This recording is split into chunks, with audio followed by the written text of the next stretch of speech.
आज हम कादंबरी का पूर्वार्ध भाग प्रारंभ करने जा रहे हैं। इसका मंगलाचरण इस प्रकार है। रजोजुषे जन्मनि सत्ववृत्तये स्थितौ प्रजानां प्रलये तमः स्पृशे अजाय सर्गस्थितिनाश हेतवे त्रयीमयाय त्रिगुणात्मने नमः। इसका अन्वय हम देख लेते हैं। प्रजानां जन्मनि रजोजुषे स्थितौ सत्ववृत्तये प्रलये तमः स्पृशे सर्गस्थितिनाश हेतवे त्रयीमयाय त्रिगुणात्मने अजाय नमः।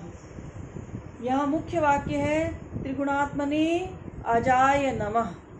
त्रिगुणात्मक सत्व, रजस और तमोगुण से युक्त त्रयीमयाय और देवत्रयी अथवा वेदत्रयी रूप परमात्मा को नमस्कार है। अब ये परमात्मा कैसे हैं, इसके बारे में हम पढ़ते हैं।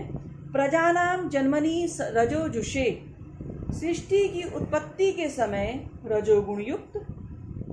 स्थितौ सत्ववृत्तये, स्थिति के काल में सत्वगुण युक्त। और कहा कि प्रलये तमः स्पृशे, प्रलय काल में संहार के समय तमोगुण से युक्त। इस प्रकार सर्ग स्थिति नाश हेतवे, इस प्रकार वो कैसा है परमात्मा, तो वो सर्ग अर्थात उत्पत्ति, स्थिति और नाश अर्थात संहार का कारणभूत है।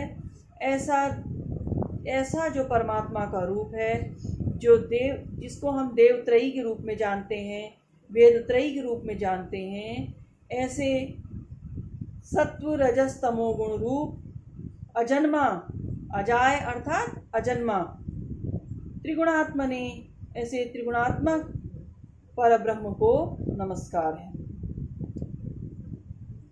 इस श्लोक में कवि ने अजन्मा परब्रह्म का वर्णन किया है, उनकी स्तुति की है, उनको नमन किया है।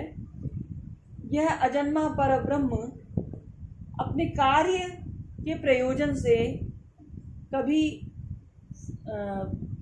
कभी ये रजोगुण रूप हो जाते हैं जिस समय ये सृष्टि करते हैं, और स्थिति काल में ये सत्वगुण रूप हो जाते हैं, और प्रलय काल में तमोगुण रूप हो जाते हैं।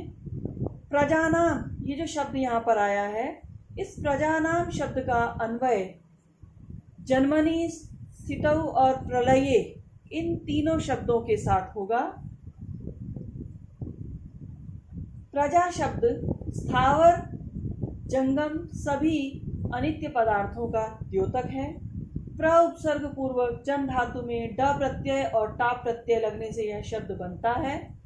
रजोजुषे, रजोगुणम जुषते सेवते इति रजोजुट तस्मै, चतुर्थी विभक्ति एक वचन का रूप है रजोजुषे। स्थितौ, सृष्टि के स्थिति काल अर्थात पालन काल में। सत्ववृत्तये, सृष्टि के पालन के समय परब्रह्म सत्वगुण से युक्त रहता है।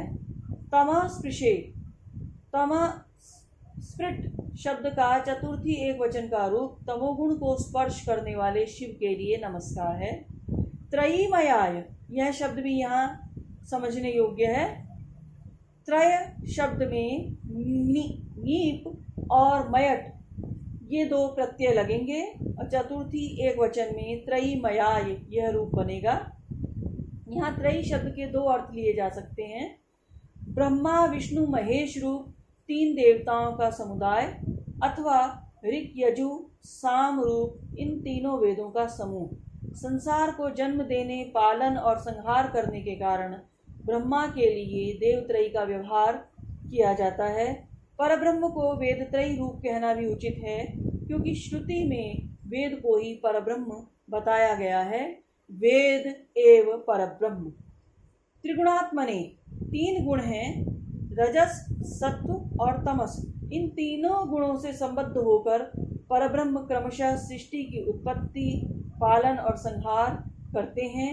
यहाँ नमः पद के योग में रजोजुषे, सत्ववृत्तये आदि पदों में चतुर्थी विभक्ति हुई है, और पाणिनि अष्टाध्यायी में सूत्र मिलता है, नमः स्वस्ति स्वाहा स्वधा अलम वषट योगाच्च। अब इसके अलंकारों पर बात कर लेते हैं। अत्र रजोजुषे सत्ववृत्तये तमः स्पृशे इत्येषां विशेषणानां साभिप्रायत्वात् परिकरो अलंकारः। साभिप्राय होने के कारण यहाँ परिकर अलंकार है। रजोजुषे सत्ववृत्तये और तमः स्पृशे इन विशेषणों के कारण। फिर रजोजुषे इत्यत्र चानुप्रासस्य सौंदर्यम, अनुप्रास का सौंदर्य भी हम यहाँ देखते हैं। रजोजुषे इत्यादि पदानां सर्ग स्थिति नाश हेतवे इत्यत्र क्रमशः अन्वयत्वात् यथासंख्यम अलंकार। यहाँ पर यथासंख्य अलंकार भी है। तो हम इस प्रकार देख रहे हैं, यहाँ पर परिकर, अनुप्रास और यथासंख्य हमें 3 अलंकार दिख रहे हैं। और वंशस्थ विलम वृत्तम, यानी वंशस्थ वृत्त है, यहाँ पे छंद है। जतौ तु वंशस्थम उदीरितन जरौ, यह वंशस्थ का लक्षण है जिससे आप भली भांति परिचित हैं। तो इस प्रकार आप देख रहे हैं कि बाण भट्ट की रचना जो कादंबरी है, उसका पहला ही जो श्लोक है, जो मंगलाचरण का, परमात्मा को समर्पित है। और साथ ही इसमें अलंकारों का समुच्चय हम देख रहे हैं।